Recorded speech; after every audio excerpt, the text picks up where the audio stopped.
Pues gracias a Dios, como les comentaba, estamos ya en la clase 32 y en la segunda parte de Teología del Pacto. O sea, como les comenté el domingo pasado, decidí tener estas clases del pacto que normalmente se dan al inicio de un curso en el que se van a tocar los pactos, pero quise darlo al final porque confío en que sea más sencillo que entendamos con todo lo que ya hemos estado viendo a lo largo de los domingos previos. Entonces hoy veremos la parte 2, pero iniciemos haciendo un recordatorio de lo que vimos el domingo pasado. Vimos ¿qué es la teología? Vimos que la teología es el conocimiento de Dios. Viene de la palabra theos, que significa Dios, y logo, que significa ciencia o estudio. Teología, el conocimiento de Dios. Decía R.C. Sproul, un teólogo que ya está en la gloria: todos somos teólogos. En algún sentido, todos tenemos un conocimiento de Dios. Sea bíblico o no sea bíblico, todos tenemos una imagen de Dios. Entonces, en ese sentido, todos somos teólogos, porque eso es la teología, el conocimiento de Dios. Y cuando hablamos de la teología del pacto, es conocer a Dios justamente a través de ir caminando en la historia, los pactos que Él nos dejó en su palabra. Hemos aprendido muchas cosas acerca del carácter de Dios a través de los pactos: su santidad, su justicia, misericordia, su amor, su soberanía, su poder, su aceidad, su inmanencia, su fidelidad. Solo recordando algo de lo que vimos el domingo pasado. Entonces, la teología pactual se encarga de estudiar cómo ese desarrollo de los pactos que nos fue dejando Dios, cómo se va dando a lo largo de todas las escrituras. O sea, trata de entender ese plan redentor de Dios que fue decretado desde la eternidad. O sea, por la teología del pacto vemos que en Dios hay un propósito que lo vemos unificado en todas las escrituras. Vemos una historia redentora para nuestro tiempo, pasada, presente, futura. Hemos aprendido que en la historia del Antiguo Testamento es la historia con H minúscula, evidentemente de los judíos, pero eso apunta a una historia con H mayúscula, la gran historia de redención que encontramos en la Biblia. Y es increíble, porque como les he comentado, o sea, aquí tenemos 66 libros, más de 40 autores, escrita a lo largo de miles de años de separación entre algunos autores, separados por miles de kilómetros, y al final del día, por la providencia de Dios, tenemos el libro, un solo mensaje. Hemos visto la armonía de las escrituras desde Génesis hasta Apocalipsis. Esto es solo porque verdaderamente tenemos la palabra de Dios en nuestras manos. Entonces, los pactos que encontramos en la Biblia, vimos que hay un pacto de redención, un pacto hecho antes de la fundación del mundo por la Trinidad.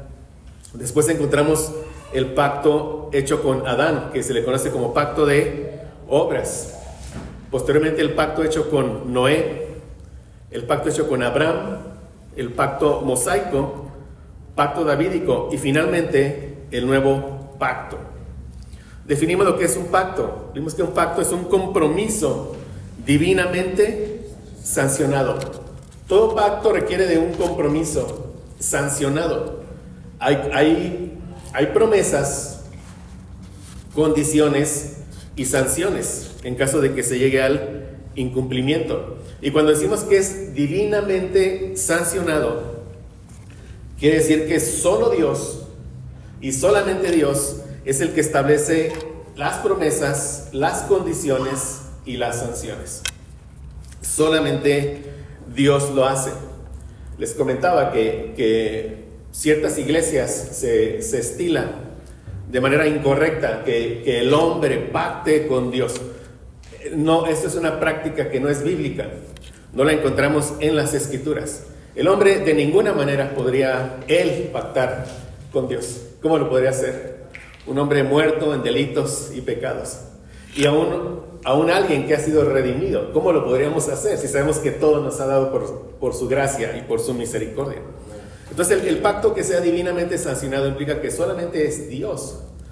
Dios es quien nos creó, hermanos. Y Dios es el que tomó la decisión de entrar en un pacto con el hombre, y como veremos, para bendecirnos. Y aquí pasamos justamente a eso, la importancia del estudio de los pactos. Aquí hay muchas cosas, pero quise tocar 3 puntos. Y la número 1 es que Dios se relaciona con el hombre solo por medio de pactos. Les encargué una tarea el domingo pasado. ¿Se les olvidó? A mí no se me olvidó, mis hermanos.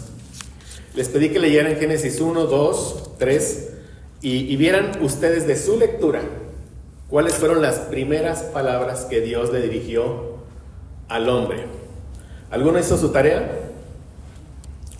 Por este silencio no les digo la respuesta. Bueno, ya hay una manita por allá, pero se las encargo. Vean ustedes, o sea, quiero que ustedes estén, que escudriñen la Biblia, que vean y digan, estas son las primeras palabras. Muy bien, mis hermanos, pero Dios se relaciona con el hombre solo por medio de pactos.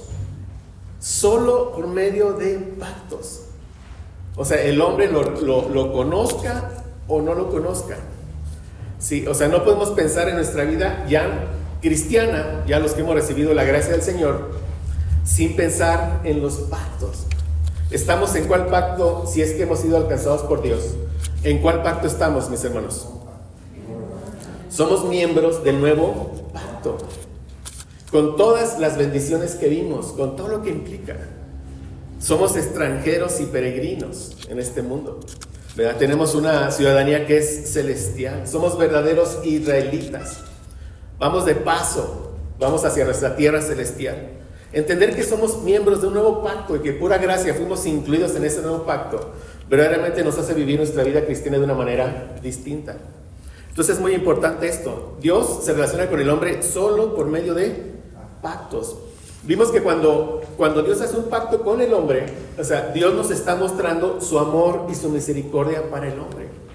Es lo que conocemos por medio de los pactos.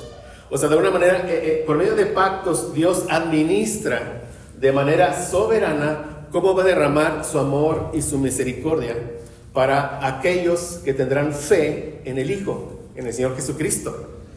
Jeremías 31:3 en la Biblia de las Américas dice: desde lejos el Señor se le apareció diciendo, con amor eterno te he amado. De ahí partimos. El Señor, si estamos hoy en Cristo, es porque el Señor nos ha amado desde la eternidad, porque así le plació. Eso es lo que lo mueve a hacer todo. O sea, él dice, porque con amor eterno te he amado.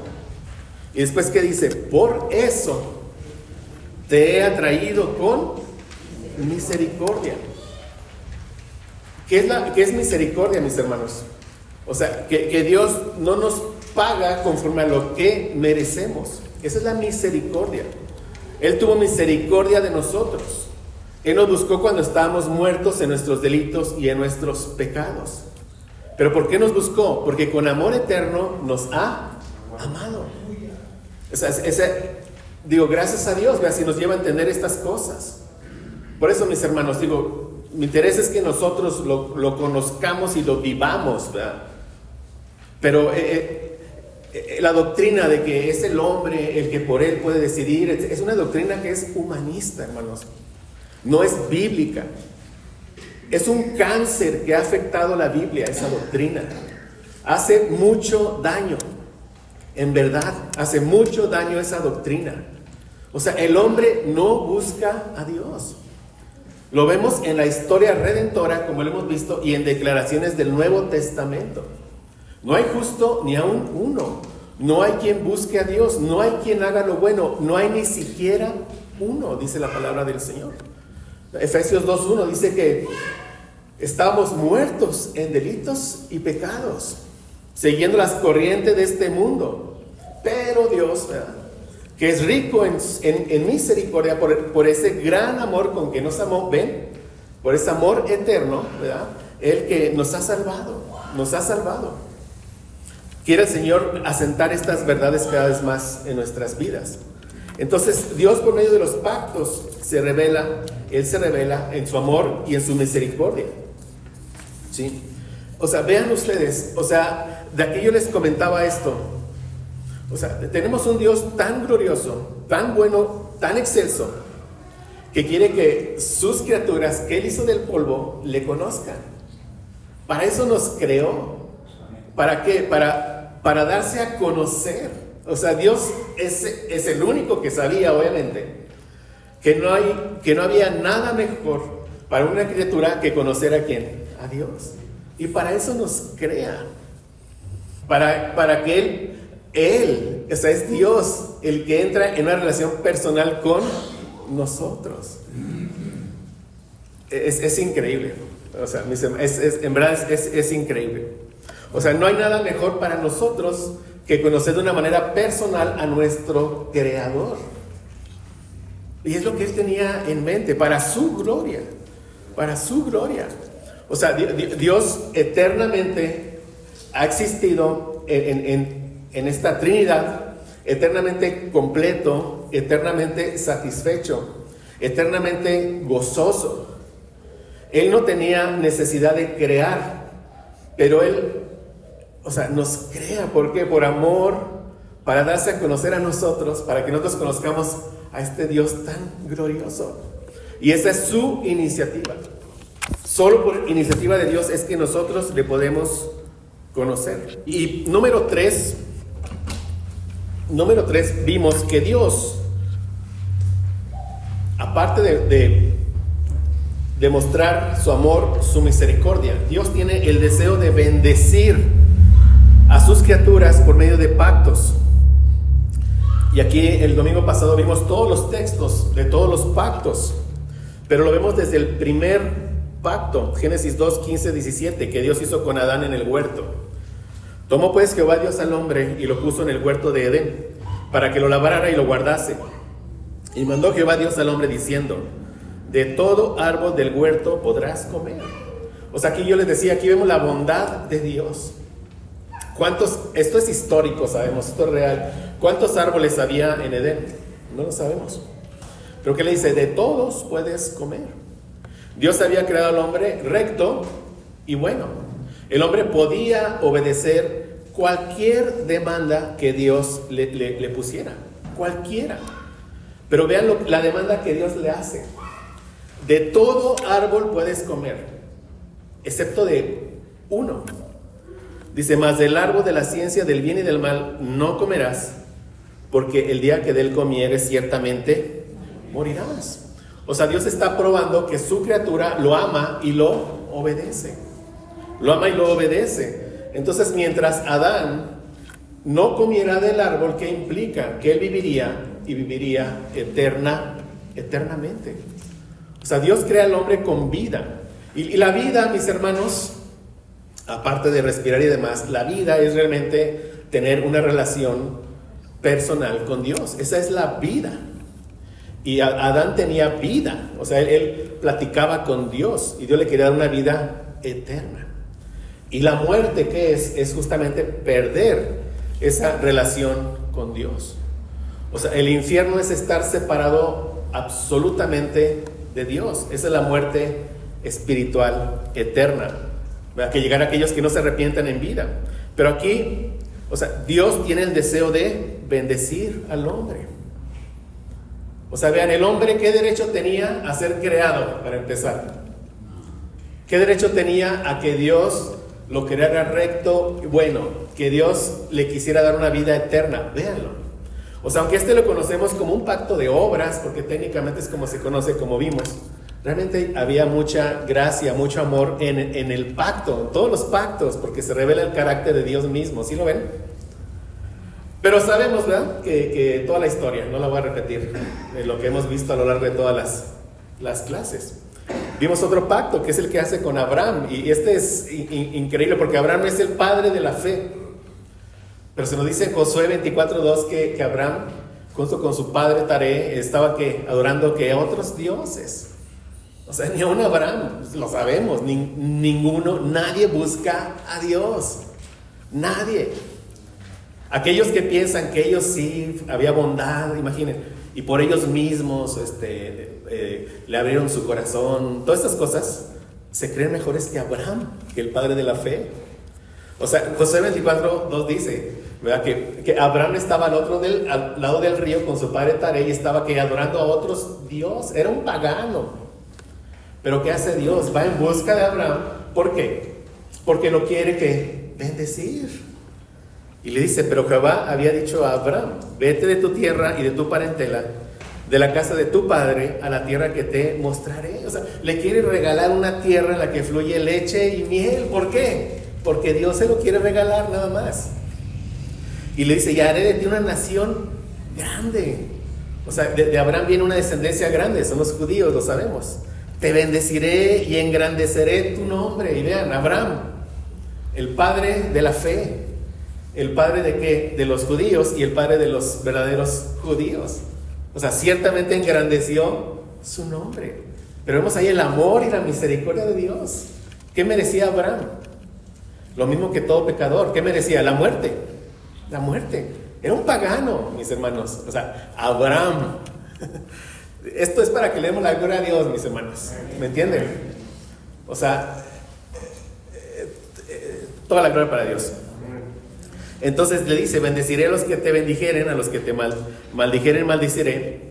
Y le dice, serán benditas en ti todas las familias de la tierra. Le dice, de ti viene esa simiente prometida que va a traer salvación a todos aquellos, ¿verdad?, que pondrán su fe en Cristo. Todas las familias de la tierra. Quiere decir que la salvación no solamente estaría confinada a los judíos. Quiere decir que la salvación llegaría a gente de toda lengua, tribu, pueblo y nación. Es lo que dice. Serán benditas en ti todas las familias de la tierra. O sea, Dios ahí está mostrando su deseo de que Él va a bendecir a gente de todo el mundo, no solo a los judíos. Y finalmente nosotros, ¿verdad?, que estamos en el nuevo pacto. Porque Dios nos dio de su gracia nuevamente. Nos dio la fe, el arrepentimiento. Jeremías 31:33. Pero este es el pacto que haré con la casa de Israel después de aquellos días. Y gracias a Dios, o sea, tú lees esto y dices, pero aquí habla de Israel. Bueno, pero aquí habla de ¿quién? Del verdadero Israel.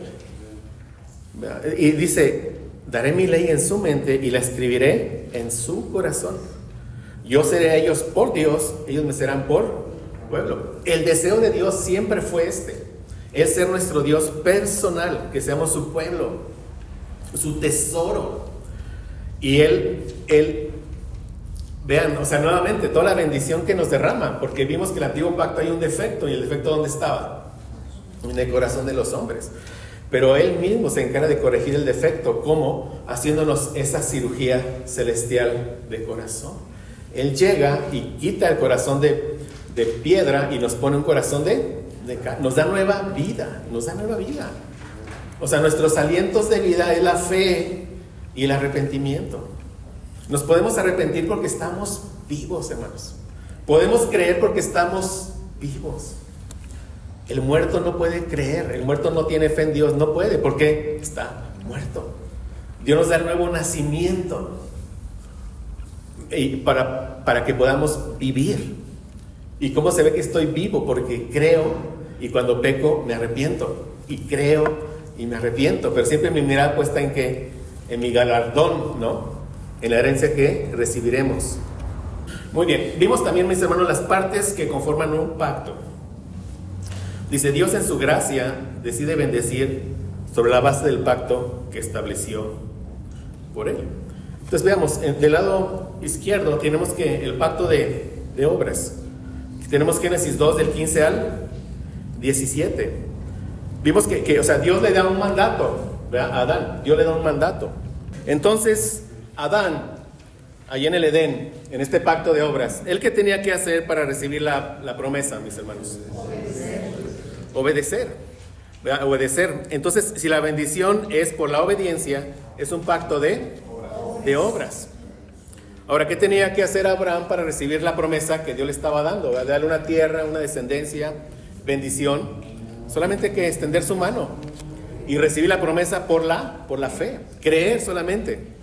Entonces, si la bendición es por la fe, es un pacto de gracia. O sea, de tal manera que en la Biblia encontramos 3 tipos de pactos bíblicos. Tipos. Vimos que ahí encontramos 7 pactos, como ya vimos al inicio, pero estos 7 pactos se pueden agrupar dentro de 3 tipos de pactos. Es importante entender eso, y en los tipos de pactos profundizaremos más, mis hermanos, el siguiente domingo. Tenemos el pacto de redención, que es un pacto intratrinitario. Se le conoce como un consejo de paz hecho en la eternidad Y esa es la base de todos los pactos históricos. ¿Entendemos esto? O sea, cada palabra es importante. O sea, el pacto de redención fue hecho en la eternidad, fuera de ¿qué? De nuestro tiempo, ¿verdad? Por los miembros de la Trinidad, Padre, Hijo, Espíritu Santo. Eso es lo que deriva, de ahí se deriva que surjan todos los pactos en nuestra historia. Y nuestra historia inicia en la creación, en nuestra historia. O sea, inicia, y nuestra historia nunca va a terminar, mis hermanos, nunca, ¿no? O sea, seguirán los años contando hasta la eternidad, ¿no? Y vimos que otro tipo es el pacto de obras, como vimos, el que Dios hace con Adán ya en la historia, en ese primer momento de la historia, allá en la creación. Y vimos que el otro tipo es un pacto de gracia. Y es como Dios va anunciando por medio de todos los pactos, Él cómo derramará esa bendición al pueblo del nuevo pacto. Seguimos esto en repaso, ¿verdad, mis hermanos? Y vimos el pacto de redención, que se le conoce como el Pactum Salutis. Y aquí aprendemos, mis hermanos, que la salvación no es un plan B. O sea, en este pacto aprendemos que fue un pacto diseñado desde la eternidad.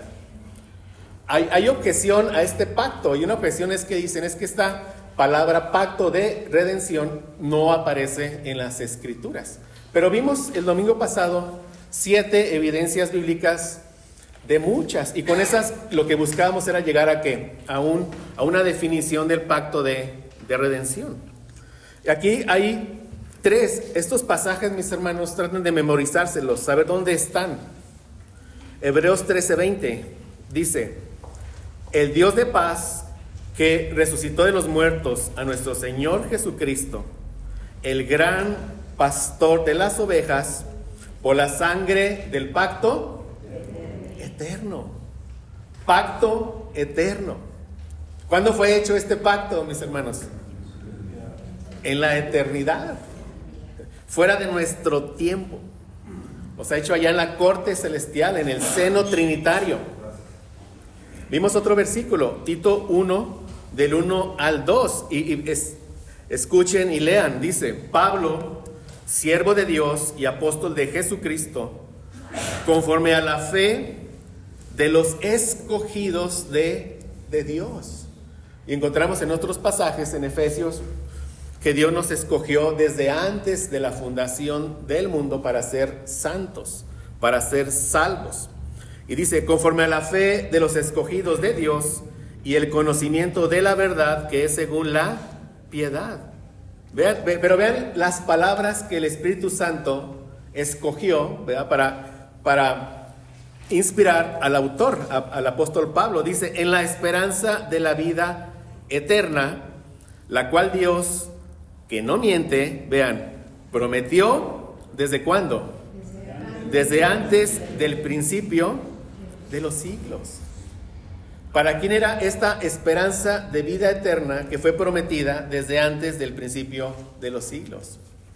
Para ti si estás en Cristo. Era para ti si estás en Cristo.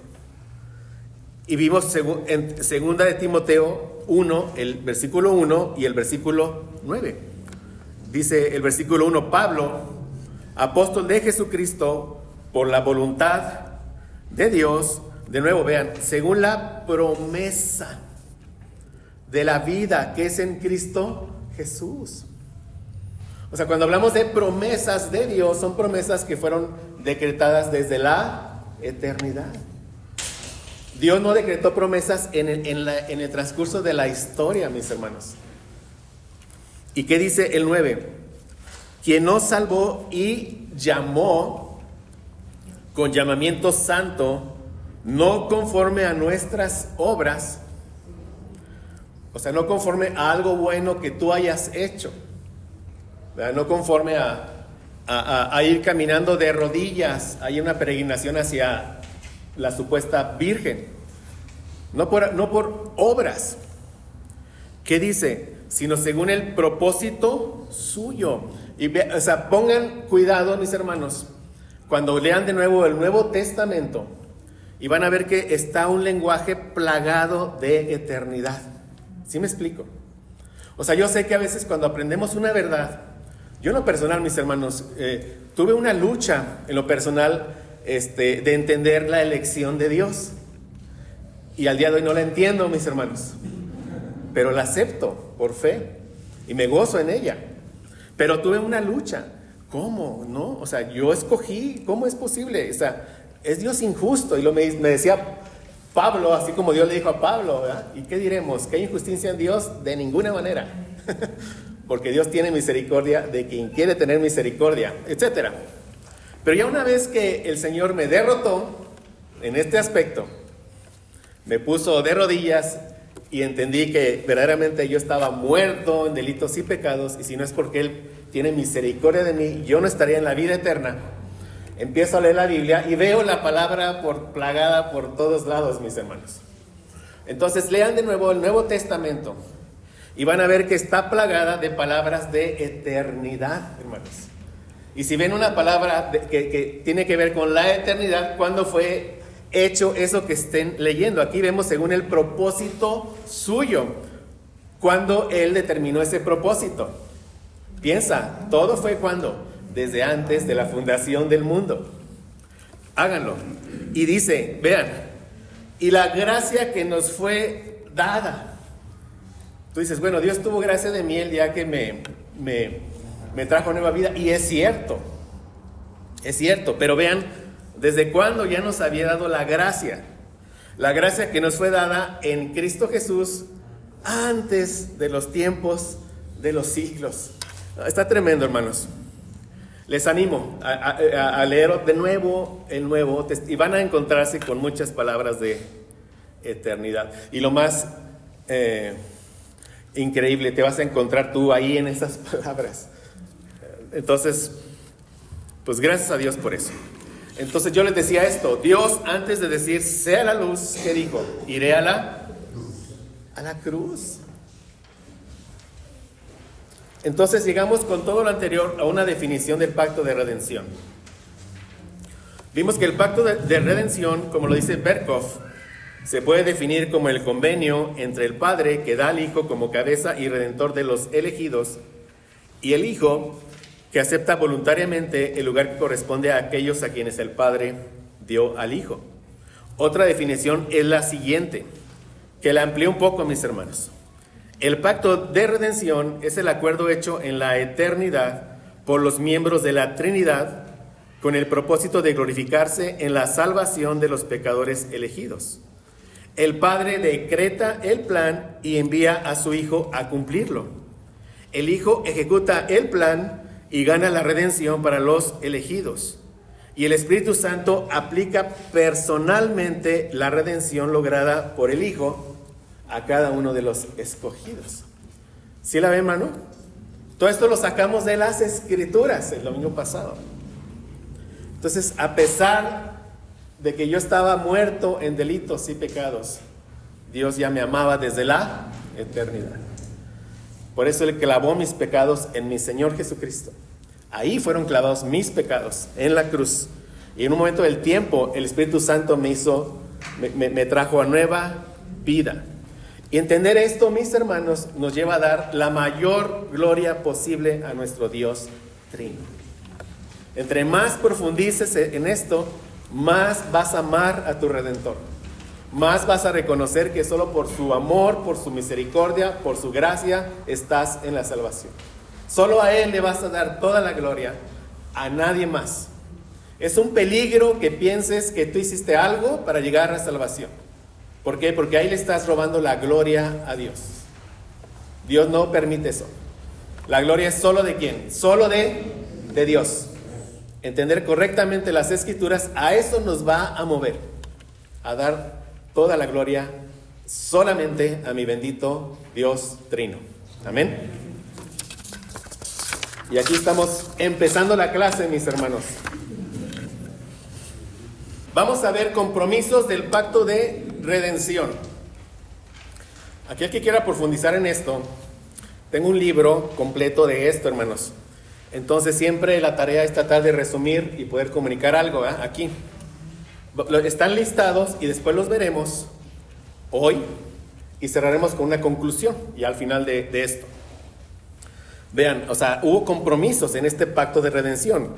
Requisitos del Padre al Hijo. Número 1, hacer la voluntad del Padre. Es importante entender esto. Perdón, ahorita vamos a ver por qué. Hacer la voluntad del Padre. Número 2, asumir una naturaleza humana pero sin pecado. Número 3, obedecer perfectamente la ley. Y número 4, ser Él, el Hijo, Él ser el pago de la condena por el pecado. Pero el Padre le da promesas al Hijo. ¿Cuáles son? El Padre le promete al Hijo darle un cuerpo sin pecado. Le promete ungirlo y asistirlo con el Espíritu Santo para toda su obra. Le promete guardarlo del poder de la muerte. Le promete designarlo como rey vencedor, sacerdote perfecto y profeta fiel. Le promete sentarlo a su diestra, dándole todo poder en el cielo y en la tierra. Le promete darle una numerosa descendencia espiritual. Y el Padre le promete guardar a los escogidos que Él mismo le dio al Hijo. Son promesas del Padre, ¿quién? Al Hijo. Y el Espíritu Santo. Vean, el Espíritu Santo sostiene al Hijo porque el Hijo cumplió con su propósito siendo verdaderamente hombre. Por eso leemos que se despojó, ¿verdad? En Filipenses, se despojó de su gloria. Él como verdadero hombre, Él cumplió, pero el Espíritu Santo fue quien lo estuvo sosteniendo en el cumplimiento de su propósito. El Espíritu Santo es aquel que trae a salvación a los escogidos. Es el que guarda la iglesia, el Espíritu Santo. Es el que edifica a la iglesia. Entre más cosas que podríamos mencionar aquí del Espíritu Santo, pero vemos la obra intratrinitaria, mis hermanos, a nuestro favor, ¿sí lo ven? O sea, nuestro Dios trino, o sea, salvándonos. Como he dicho, Él vino para salvar, no vino para hacer posible la salvación. Vean todo lo que Él planeó, o sea, ¿para qué? Para salvar a un pueblo que no merecía ser salvado, y aquí estamos. Vamos a ver esto, compromisos del pacto de redención con los versículos. Requisitos del Padre al Hijo. Desde el momento que vemos todas estas declaraciones del Hijo que dice, yo vine para hacer la voluntad de mi Padre, o sea, ya desde ahí vemos que hubo un pacto, ¿sí? Como veíamos el domingo pasado, un acuerdo, un compromiso. Pero es el Padre quien ordena al Hijo. Y el Hijo es el que obedientemente se somete al Padre. ¿Sí, mis hermanos? O sea, el Hijo obedece en acuerdo, pero es el Padre quien establece que todas las condiciones del pacto. El Hijo se somete. Por eso es que nosotros nos debemos de someter a todo lo que el Padre nos diga en su palabra, porque el Hijo nos dio ejemplo. Vean, Juan 4:34, Jesús les dijo, mi comida, o sea, vean, mi vida es lo que está diciendo. Para mí vivir, dice, es que haga la voluntad del que me envió y que acabe su obra. De nuevo, ¿cuál obra? ¿Cuándo se pactó esta obra? O sea, los animo, lo que les dije al principio.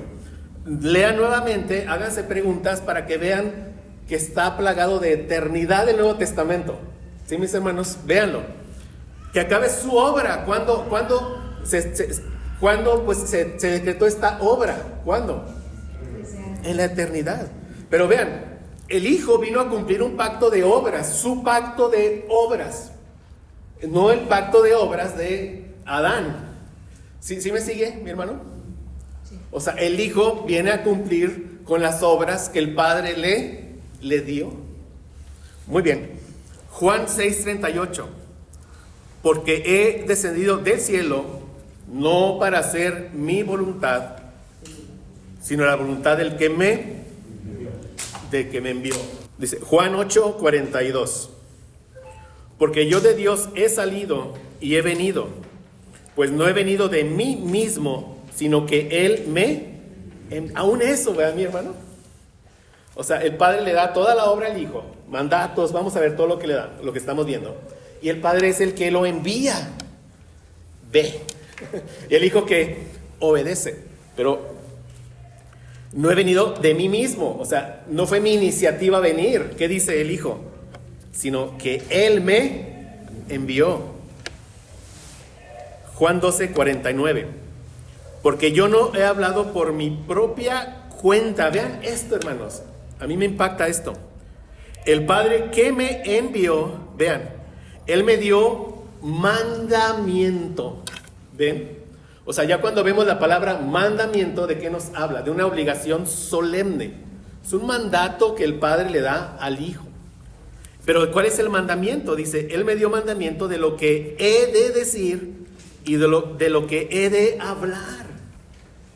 Todo lo que el verbo de Dios nos deja, todo lo que habla, es lo que el Padre le dijo que hablara.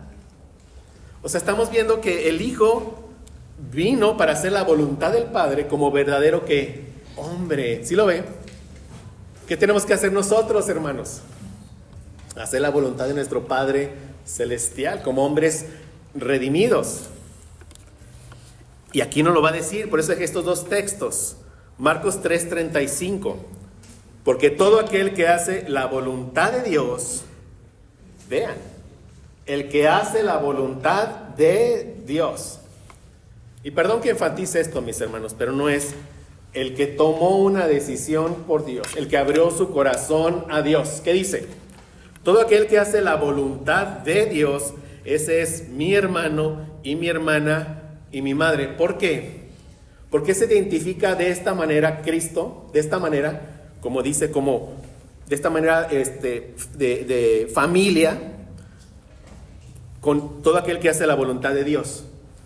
Porque Cristo vino a hacer la voluntad de Dios.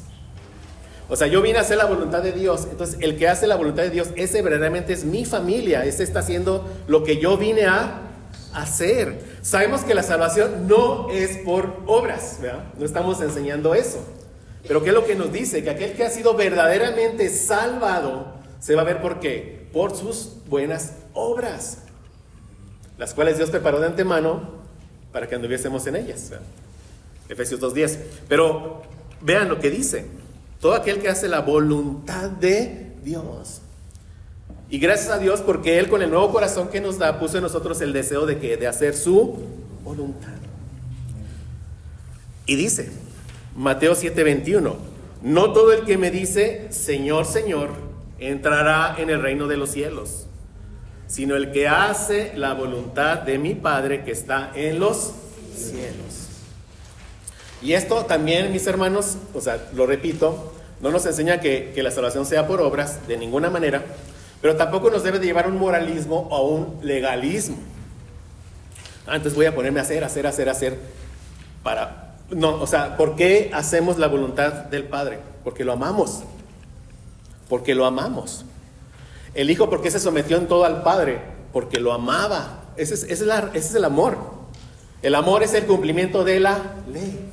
Por eso es importante conocer a Dios de una manera personal, lo que ha hecho en mi vida. ¿Para qué? Para amarlo. Y si lo amo, lo voy a obedecer. ¿Cómo no voy a obedecer a aquel que entregó su vida por mí? O sea, entonces, el número 1, el Hijo hace la voluntad del Padre. Es importante entender esto. Número 2, asumir naturaleza humana, pero sin pecado. Dice Gálatas 4:4, pero cuando vino el cumplimiento del tiempo, Dios envió a su Hijo. Lo vemos, ¿verdad, hermano? Ya lo ves. Dios es el que tiene la iniciativa de enviar al Hijo, nacido de mujer y nacido bajo la ley. O sea, no tenemos duda de que es Dios eterno, la segunda persona de la Trinidad, encarnado. Hebreos 4:15. Porque no tenemos un sumo sacerdote, y se refiere a quién, a nuestro Señor Jesucristo, que no pueda compadecerse de nuestras debilidades, sino uno que fue tentado en todo según nuestra semejanza, como verdadero hombre, pero sin pecado. Otro requisito, obedecer perfectamente la ley. Él mismo lo dijo, Mateo 5:17. No penséis que he venido para abrogar la ley o los profetas. No he venido para abrogar, sino para cumplir. Primera de Pedro 2, 21 al 24. Pues para esto fuisteis llamados. Este texto lo veremos el domingo que entra, si Dios quiere, en la hora de la prédica. Dice, porque también Cristo padeció por nosotros, dejándonos ejemplo para que siga sus pisadas. Pero ¿qué dice el 22? El cual no hizo pecado, ni se halló engaño en su boca. Pedro fue un testigo de los padecimientos de Cristo. Yo me imagino la cara de Pedro, o sea, asombrado por su Señor. O sea, él fue testigo de la violencia con la que fue tratado nuestro Señor Jesucristo. Los latigazos, le golpearon con una caña en la corona de espinas, esas espinas se le clavaban, etcétera. Él fue testigo. ¿Y qué dice? Y aparte le arrancaban la barba, lo escupieron, le maldecían. O sea, él fue testigo. Y vea, un testigo, ¿qué dice? Quien cuando le maldecían no respondía con maldición. Cuando padecía no amenazaba. Vean, o sea, ahí están sus criaturas del polvo golpeándolo. Él los podía fulminar, Dios. Pero él vino para hacer ¿qué? La voluntad del Padre. Y la voluntad es que diera su vida por ese pueblo que el Padre le dio. O sea, todo esto lo hizo, mis hermanos, por amor al Padre y por amor a quienes, a nosotros. Dice, cuando padecía no amenazaba, sino encomendaba la causa al que juzga justamente. Aquí dice, dejándonos ejemplo. Por eso cuando por nuestra fe haya injusticias, nosotros no debemos de vengarnos. Ni es la venganza, dice el Señor, ¿verdad? Dejar lugar para la ira de Dios. Confiar en que Él está en control soberano y Él es el que juzga justamente. Y dice, quien llevó Él mismo nuestros pecados en su cuerpo sobre el madero, para que nosotros, estando muertos a los pecados, vivamos a la justicia, y por cuya herida fuisteis sanados. Requisito del Padre al Hijo. Número 4, el pago de la condena por el pecado. Juan 10, 18. Dice, hablando de su vida, de nuestro Señor Jesucristo, ¿qué dice? Nadie me la quita, sino que yo de mí mismo la pongo. Tengo poder para ponerla y tengo poder para volverla a tomar. Y dice, este mandamiento recibí de mi Padre. Pero presten atención nuevamente a las palabras. No le sugirió, no lo puso, mira, vamos a discutir, vamos a ver cómo salvamos a este pueblo. No, este mandamiento recibí de ¿quién? De mi Padre. El Padre decretó. Y dice Lucas 22, 41, 42. Cristo como verdadero hombre dice, y Él se apartó de ellos, Cristo, Jesús, a distancia como de un tiro de piedra, y puesto de rodillas oró diciendo, Padre, si quieres, pasa de mí esta copa, la copa de la ira de Dios. La ira de Dios iba a ser derramada, completa, total, sobre el Hijo por nuestros pecados. Pero no se haga mi voluntad, sino ¿quién? La tuya. Y esa es la voluntad del Padre. Ahora, las promesas del Padre al Hijo. Número 1, dale un cuerpo sin pecado. Hebreos 10, 5, 7. Citando un salmo, dice, por lo cual, entrando en el mundo, ¿quién? El Señor Jesucristo. Dice, sacrificio y ofrenda no quisiste, mas me preparaste cuerpo. Holocaustos y expiaciones por el pecado no te agradaron. Entonces dije, he aquí que vengo, oh Dios, para hacer tu voluntad, como en el rollo del libro está escrito de mí. Hermanos, aquí hay mucho que... Es una predicación completa, ¿verdad? Esto, cada texto, ¿verdad, mis hermanos? Como hemos visto, pero vean, cuando dice sacrificio y ofrenda no quisiste, hay que entender las cosas. O sea, ¿quién instituyó todo el sistema de sacrificios? Levítico, ¿quién? Dios. ¿Para qué? Para enseñarle a un pueblo pecador cómo debe relacionarse con un Dios que es santo. O sea, tú pecas, la paga del pecado es muerte. Le estaba enseñando que por una muerte sustitutiva es que Dios podría perdonar los pecados. Mi vida de pecado no vale nada. Si yo muero, eso es lo que merezco. La paga del pecado es muerte. Mi vida no vale nada. alguien cuya vida valga tiene que morir por mí. En ese entonces era un cordero, un animal inocente. Pero ¿a qué se refiere sacrificio de ofrenda no quisiste? A que el plan final de Dios no era que esta sangre de toros y machos cabríos no era que ellos salvaran. ¿Eso que apuntaba? A nuestro Señor Jesucristo. Eso se refiere. O sea, finalmente tu voluntad final era que yo diera mi vida. Y ve, dice más, me preparaste cuerpo. Hermanos, Génesis, ¿el hombre fue creado de qué? ¿Dios pensó en Adán o pensó en Cristo? Más me preparaste cuerpo. Quiero terminar el camino de Emaús, hermanos, y reiniciar otra vez el camino de Emaús. Es increíble. Medite en esto. ¿En quién estaba pensando Dios cuando dijo, Dios Trino, hagamos al hombre conforme a nuestra imagen y semejanza? ¿En quién estaba pensando? ¿No? Y ese cuerpo lo tenemos nosotros. Y será un cuerpo que será que el mismo cuerpo de nuestro Señor Jesús. Hoy está en la gloria con cuerpo. Él está con cuerpo. ¿Cómo? No me pregunte. No, pero está con cuerpo. Ese mismo cuerpo es el que Dios nos va a dar cuando Él venga por nosotros. Pero ¿cuándo le preparó cuerpo? Piensa en eso. Entonces, por eso, holocaustos y expiaciones por el pecado no te agradaron. Ya expliqué por qué. Entonces dije, he aquí que vengo, Dios, para hacer que tu voluntad. ¿Cuál era? Dar su vida. Por eso es verdaderamente hombre. Prometió ungirlo y asistirlo con el Espíritu Santo para su obra. También de esto, mi hermano, Cristo obedeció, cumplió como verdadero hombre, pero que ungido por el Espíritu Santo, como verdadero hombre. Dice aquí, Mateo 3, dice 17, y Jesús, después que fue bautizado, subió luego del agua.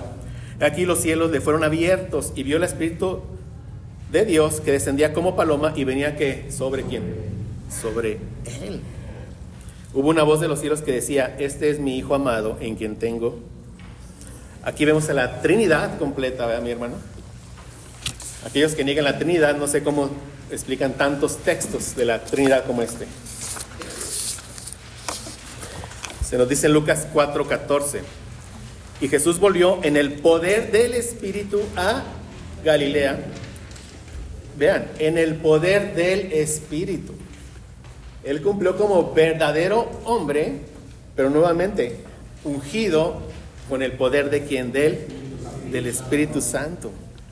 A Galilea, y se difundió su fama por toda la tierra de alrededor. También Dios prometió guardarlo del poder de la muerte. Dice Hechos 2:27. Si vamos a todo Hechos, está citando un salmo davídico, pero dice, porque no dejarás mi alma en el Hades. Claro que estas palabras las dice David, pero es un salmo que mesiánico apuntaba a ¿quién? A nuestro Señor Jesucristo. El apóstol Pedro está demostrando ahí en este pasaje que verdaderamente el Señor Jesucristo muere y resucita, pero no dejarás mi alma en el Hades. Miren, aquí son palabras del Señor Jesucristo, ¿sí, mis hermanos? Pero ¿por qué Él dice no dejarás? Presten atención en las palabras. ¿Por qué dice no dejarás? Porque Dios le había prometido guardarlo del poder de la muerte. No sé si me siga. No vas a encontrar en la escritura, no vas a encontrar así las promesas 1, 2, no, ¿verdad? Tampoco vas a encontrar, mira, aquí se ve claramente donde Dios, te prometo que no te voy a dejar no lo vas a encontrar así. Pero cuando haces la exégesis, te preguntas, ¿y por qué el Señor Jesús dijo estas palabras? ¿Por qué? ¿Cuándo las escuchó? ¿Cómo supo? Porque Él está afirmando, no dejará. Entonces, ¿qué concluimos? Fue el Padre, le prometió. ¿Me sigue, hermano? Porque no dejarás mi alma en el Hades, ni permitirás que tu santo vea corrupción. Prometió designarlo como rey vencedor, sacerdote perfecto y profeta fiel. Algo, hermanos, que ya hemos visto, ¿eh? Incluso nuestro hermano Herman nos ha dado 3 prédicas de rey, sacerdote y profeta. Número 5. Promete sentarlo a su diestra, dándole toda potestad en el cielo como en la tierra. Filipenses 2:9. Por lo cual Dios también le exaltó hasta lo sumo y le dio un nombre que es sobre todo nombre. ¿Por qué lo exaltó? Porque es algo que le había prometido ¿a quién? Al Hijo. Y Mateo 28, 18 al 20. Jesús se acercó y les habló diciendo: toda potestad me es dada en el cielo y en la tierra. Todo poder.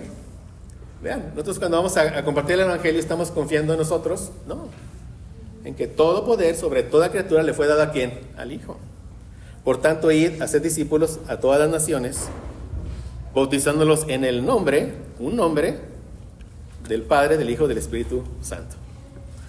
Le promete darle numerosa descendencia espiritual. Salmo 22, 27. Se acordarán y se volverán a Jehová todos los confines de la tierra, y todas las familias de las naciones adorarán delante de ti. Aquí, todas las familias de las naciones, encontramos muy seguido eso.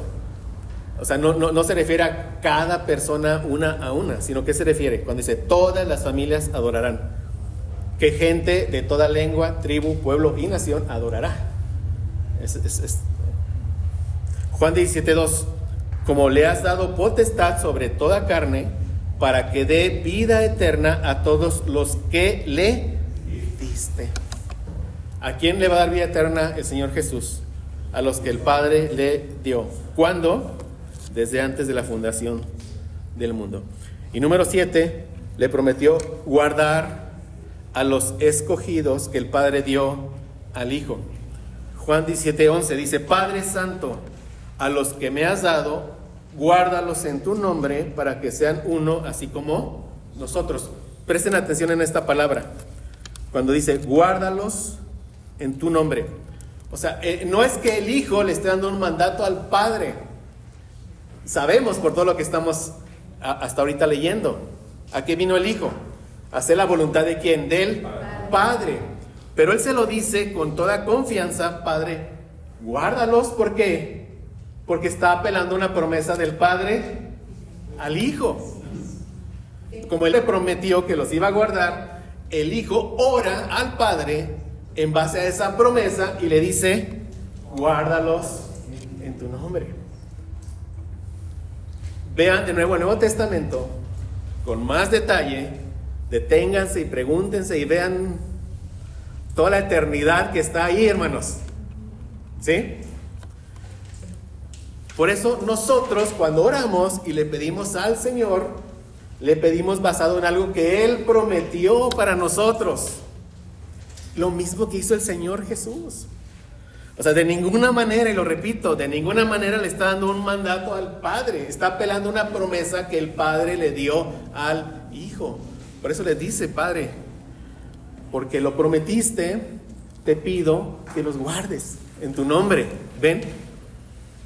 Por eso estas oraciones de reclamo, ni el Hijo de Dios. Nosotros le rogamos al Padre porque Él nos prometió, amén, toda cosa que nos haya Él prometido. La función del Espíritu Santo, vimos que es sostener al Hijo en el cumplimiento de su propósito. Lucas 4, 18, 19. Aquí está citando Isaías cuando dice Jesús: el Espíritu del Señor está sobre mí. Pero noten, ¿por qué dice eso? Porque en el poder del Espíritu es que estoy haciendo mi obra, es que estoy cumpliendo mi obra. ¿Ven? Dice: porque me ha ungido para anunciar el Evangelio a los pobres, me ha enviado para proclamar libertad a los cautivos y la recuperación de la vista a los ciegos, para poner en libertad a los oprimidos, para proclamar el año favorable del Señor. Entonces la función del Espíritu Santo en el pacto de redención era servir al Hijo, capacitándolo para el cumplimiento del pacto. Cristo como verdadero hombre necesitaba del Espíritu. Y ahí estaba el Espíritu Santo sosteniendo al Hijo para que cumpliera con su propósito. Amén. Amén. Otra función del Espíritu Santo, guardar a su iglesia. Juan 17:11. Y ya no estoy en el mundo, mas estos están en el mundo. Se refiere a nosotros. Y yo voy a ti, Padre Santo, a los que me has dado, guárdalos en tu nombre. Vean de nuevo. O sea, les repito, no es que Jesús le esté dando un mandato al Padre, guárdalos, no. Aquí está apelando Jesús a una promesa que el Padre le dio al Hijo de guardar a los escogidos que el Padre le dio. Amén. ¿Y cómo es que nos guarda? Porque el Hijo les dice, les conviene que yo me vaya, porque si no me fuera, ¿verdad?, no puedo enviar al Espíritu Santo. Él asciende y nos envía que el Padre y el Hijo envían ¿a quién? Al Espíritu Santo, para que sean uno así como nosotros. Y número 3, edificar a su iglesia. Estamos viendo la función del Espíritu Santo. Lucas 24:49. He aquí yo enviaré la promesa de mi Padre. ¿Ven? He aquí yo enviaré la promesa de mi Padre sobre vosotros. ¿A qué promesa se refiere? A que les iba a enviar ¿qué? El Espíritu Santo. ¿Cuándo lo prometió? Cuando el Padre le prometió al Hijo que enviaría el Espíritu Santo para que guardara y edificara a su iglesia. Antes de la fundación del mundo. Y aquí yo enviaré la promesa de mi Padre sobre vosotros. Pero quedaos vosotros en la ciudad de Jerusalén hasta que seáis investidos de poder desde lo alto. Ya se refiere a ¿qué? A Pentecostés. Entonces, llenen aquí, a final de las 6. El Padre decreta y envía al Hijo. El Hijo se compromete y ejecuta. ¿Sí? Y el Espíritu, ¿el Espíritu qué, mis hermanos? No. ¿Qué? Lean todo el texto y vean qué palabra hay. ¿Y el Espíritu qué? Ajá. Sostiene, ¿verdad? Lo que aprendimos, ¿no? Sostiene al Hijo en el cumplimiento de su propósito y además el Espíritu Santo aplica la salvación en los escogidos de Dios. Amén. Espero, ¿verdad?, que estas verdades te estén llevando a la eternidad, mi hermano. Si no te mueven, estás muerto. Tal cual. Estás muerto. Un muerto no oye, no siente, no ve. Si no escuchas las palabras espirituales, si no sientes las palabras espirituales, si no ves las palabras, es porque estás ¿qué? Muerto. Ruégale al Señor que te dé de su misericordia. Arrepiéntete. Estás muerto en delitos y pecados. Arrepiéntete y cree solo en el Señor Jesucristo. Estamos hablando puro evangelio. Yo le doy gracias a Dios cuando estaba preparando esta clase. Le doy gracias a Dios porque decía, Señor, después de 8 meses, estamos hablando del evangelio. Gracias a Dios. Y yo en lo personal, les confieso, en mis ratos de preparación y de estudio, varias veces el Señor me mueve a las lágrimas, varias veces de lo que estoy aquí. A veces me contengo, hermanos, pero espero que eso te mueva a ti, porque estás vivo. Si no provoca nada en ti es porque estás muerto. Dios tenga misericordia de ti. Arrepiéntete y cree en el Señor Jesucristo. Solo en Él serás salvo. Entonces, vean, el Padre da a su siervo por pacto al pueblo y el Espíritu Santo lo sostuvo en su misión. ¿Estamos ya viendo, hermano?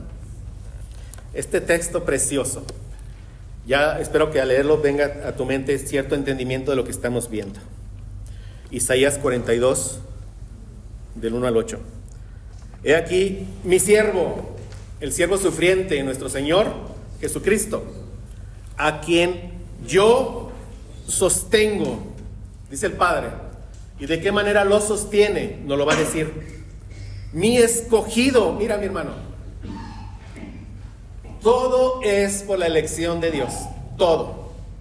Todo.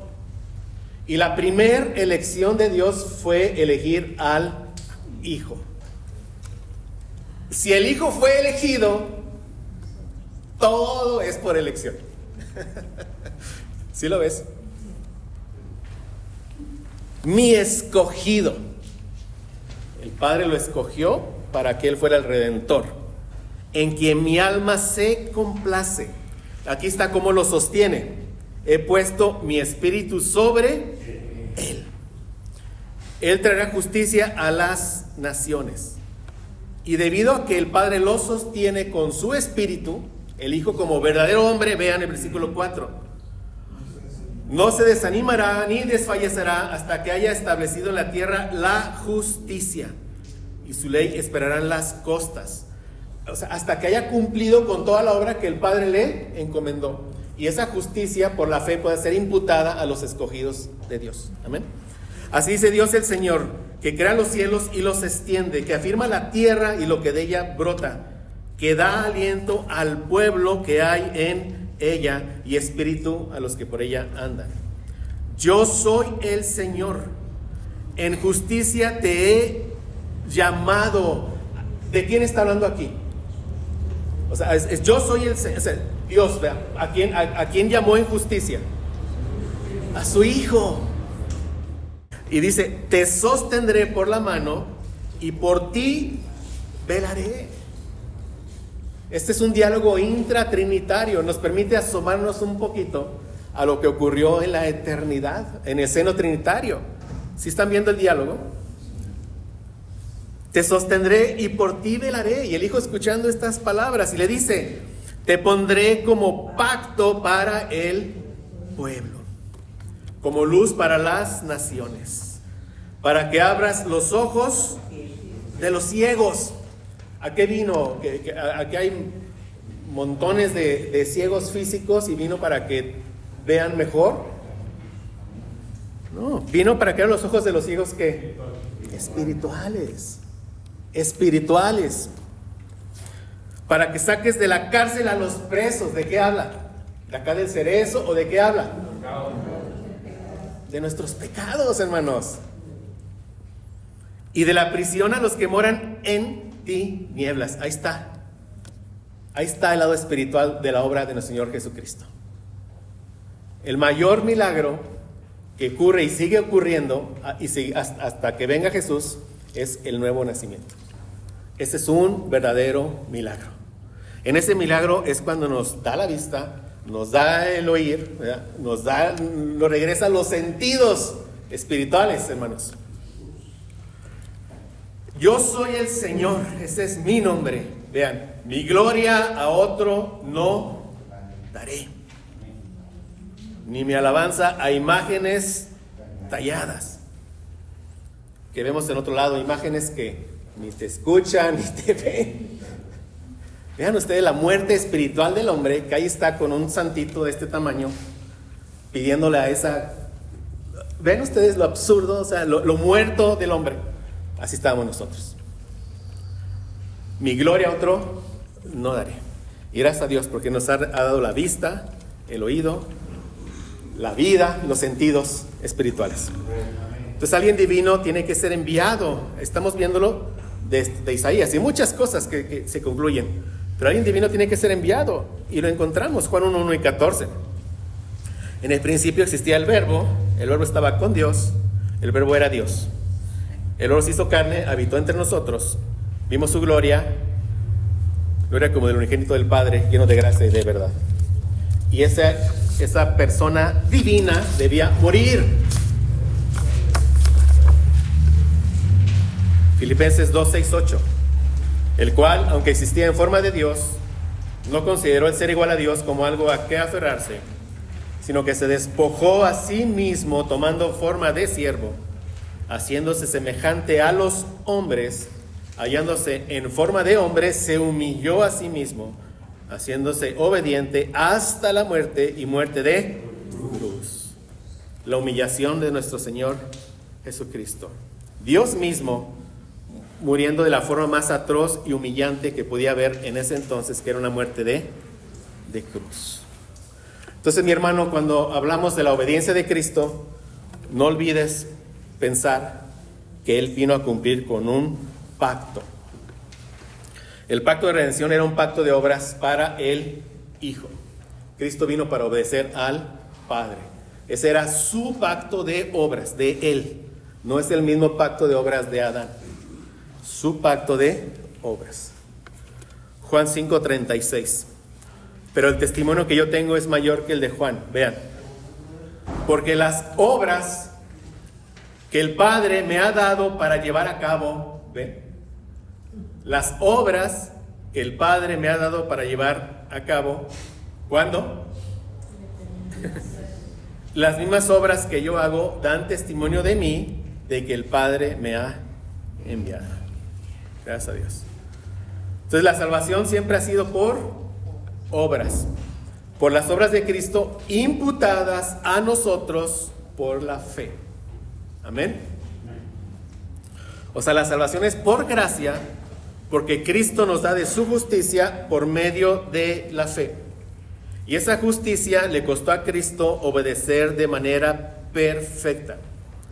O sea, somos salvos por gracia, por medio de la fe, porque a Cristo le costó todo. Somos salvos gracias a las obras de Cristo. Sin las obras de Cristo, nadie podría ser salvo. Cristo obedeció su pacto de obras por amor al Padre y por amor a nosotros. Y la evidencia de que el Hijo cumplió con todo es que resucitó. O sea, nosotros proclamamos un Salvador que está vivo. Está aquí en medio de nosotros, hermanos. Y fue exaltado hasta lo sumo. Dios, como vimos, lo recompensa con poder y con autoridad. Filipenses 2, 9 al 11. Por lo cual Dios también le exaltó hasta lo más alto, ya no hay más, hasta lo sumo.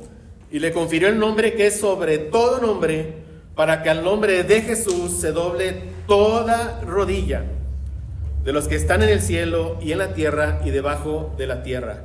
Y toda lengua confiese que Jesucristo es Señor, para gloria de Dios Padre. Y gracias a Dios porque nosotros lo podemos confesar. Amén. Entonces Dios da a su Hijo por pacto para el pueblo. El Hijo estuvo de acuerdo en dar su vida por este pueblo escogido. El Padre lo sostuvo con su Espíritu Santo y lo recompensó con poder y con autoridad. Y ahora Cristo, como verdadero hombre y verdadero Dios, está sentado a la diestra de Dios. Vean, número 1, la obra del Hijo. El Hijo obedeció perfectamente la ley moral y venció la tentación con un escrito está. 2, Jesús guardó la ley de Moisés, o sea, la ley ceremonial y la ley civil. Y 3, Jesucristo obedeció perfectamente la ley del pacto de redención. La obra del Hijo es majestuosa, gloriosa. Su obediencia al pacto de redención la asume desde la eternidad y fue la obediencia a un acuerdo. Ahí asume el compromiso de redimir a su pueblo. Obedece como el enviado, como el elegido, como el comisionado. Fue una obediencia voluntaria y la asumió como Dios, siendo Dios. Su obediencia a la ley moral fue como hombre. Su obediencia a la ley civil y ceremonial fue como judío. Y estas fueron obediencias que asume como verdadero hombre. Y como verdadero hombre fue sostenido por el Espíritu Santo. ¿Y cuál es el resultado, mis hermanos, de entender este pactum salutis, el pacto de redención? Que todos le demos la mayor gloria a nuestro Dios Trino. Amén. Vamos a ver. Padre, gracias, Señor, por tu palabra. Te ruego, Señor, que en cada uno de nosotros, en cada uno, llene nuestra mente de eternidad. Señor, despega nuestros pies de esta tierra. Ayúdanos realmente a entender, terminar de entender que vamos de paso por este mundo caído. Nos espera la gloria eterna, Señor. Una eternidad asegurada desde la misma eternidad. Gracias por la obra gloriosa de nuestro bendito Redentor. Gracias porque por su obra, porque Él cumplió ese pacto de obras que hizo contigo en la eternidad. Gracias a eso es que nosotros, Padre, podemos tener hoy vida eterna. Gracias porque sabemos que por pura misericordia, Señor, nos diste nueva vida. Por misericordia el Espíritu Santo aplicó esta bendita redención en cada uno de nosotros. Ayúdanos, Señor, a que esto cada vez nos lleve, Padre, a darte solo a ti y solo a ti toda la gloria. Y que lo podamos mostrar al mundo en una obediencia amorosa, una obediencia reconociendo, Señor, de dónde nos has rescatado y hacia dónde nos llevas. Gracias, Padre, por este tiempo y seguimos dejando el resto de este tiempo en tus manos. En nombre de Cristo. Amén.